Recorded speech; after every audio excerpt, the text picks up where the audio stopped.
So it's Friday morning, about it is noon Friday morning, and we're setting up. So here's the trailer so far. We got the KX3 that is connected to an Invis out in the field. That's got my KXPA 100, and then we've got the 2 meter over there with the speaker that's connected to a J pole. Justin's got his sedation set up, which is a TM 580. Kevin's setting up. He's here. He's got his battery, his flex, and that's how we're powering things temporarily until we ran power in through the bottom of the trailer and the coax. And then we got some other coax. You can see it over there coming in from the access point, or the access panel from over here, and routes around here and into the radio. So this is the trailer setup.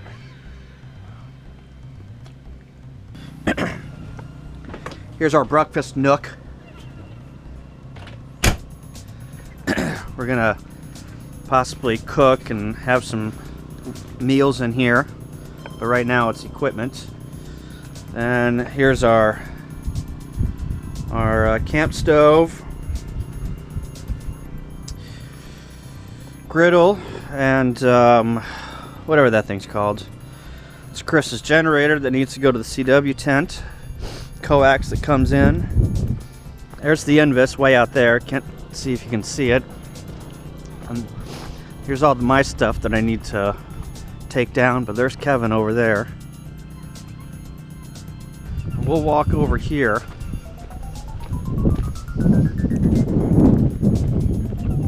Take a look at the CW tent.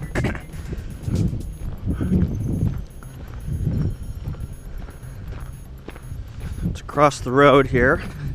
Again, the county line is right where those signs start, where that road comes in from the left, and then it runs kind of like right through here. So we're actually shooting some wireless over a county line.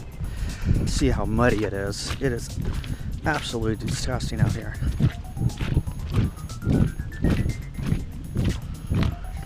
So there's an Invis down here. There's another 200 foot of coax that goes out into the middle of the field, and that's going to have a push-up mast, military mast, and CJ's going to bring a fan dipole to run out there, and the CW guys are going to switch on and off. But here is the CW shanty. It's a 2-person tent, or 3-room tent. Room over there, a room over there, operations in here, and then we've got our 2 meter, 802.11 link back to the wireless access point. You can barely see it up there on the pole, but we're shooting this Yagi to that access point. It's held in by some PVC supports and a sandbag, and then that goes into a router that is a point-to-point bridge, and then the guys are going to hook up via cable with this ferrite connected to it, and they're going to hook up to the back of that guy and broadcast their N1MM. So we'll go back and take a look at the wireless setup, because I forgot. So sorry about the generator hum, but here's our wireless box. So that's that enclosure up on a painter's pole, or on a military mast pole that's duct taped to one of the posts. And it's got an 8 dB gain antenna with a WRT 54G running WRT in there with the Raspberry Pi in there. And I'm going to set up way down that way. Kevin's putting up his antenna. Looks good. Here's our 2 meter setup. Just a pole that's strapped to one of these information boards, and then a J pole that thing hits the Macon repeater, Kirksville repeater, Milan repeater, and Lancaster repeater. So I think we're covered. Hopefully we'll get some 2-meter contacts. See where we're at with that. Here's Justin's push-up mast. He's got the 160 through 40 connected. So that comes down to that coil and another coil. And it's probably, I don't know, 3 feet off the ground. And then the other side comes over here. And he tuned it up, and it's got like a 1.3 SWR 160, so hopefully that will be our 160 connection. And then way up there at the top, we're gonna run a 20-meter dipole that's gonna connect to that guy and come over to those trees.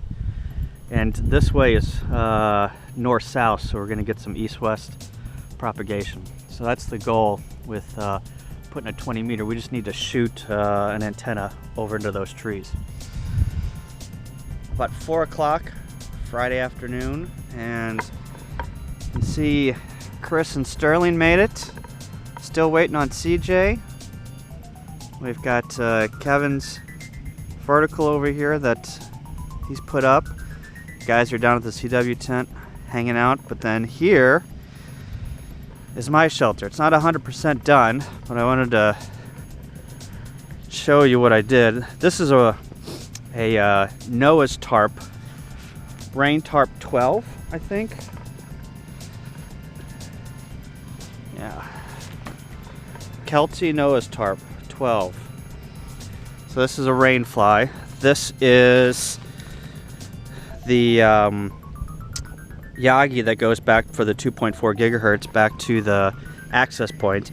And with this thing, I can actually see that access point full bars, and then I can also see the CW tent all the way on the other side. It's probably, I don't know, 1/8 of a mile to the CW tent, and getting pings of 1 to 2 milliseconds, so that's awesome. Works perfectly.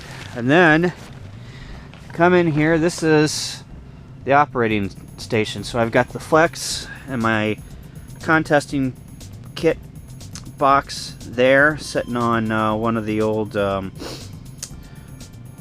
totes, my foot pedal, and then my dual screens that connect into the Nook.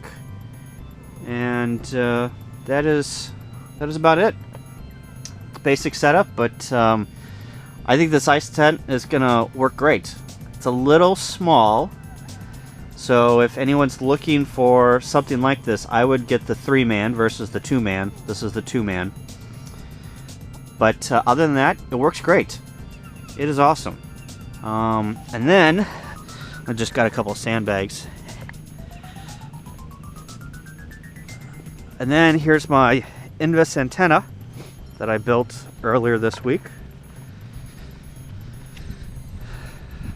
And that just gets supported by 4 military masts. Each military mast, I think, is 44 inches, and there's 4 of them here. And then it goes, here's the 80, here's the 40, and then 80 and the 40.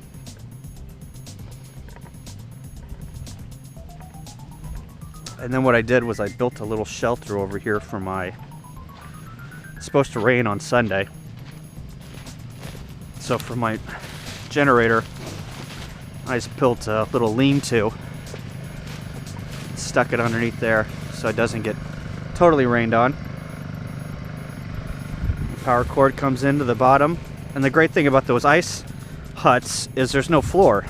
You know, I saw that you had to put a tarp down, but you can put everything wherever you need to on the underneath. The power comes in there, the coax comes in from the other side, and that is it. You can see 40 is got some activity already on 40, but we're still quite a ways away from the contest. So getting my stuff set up, got some snacks, got my cheat sheet there, got my headphones. We should be good to go.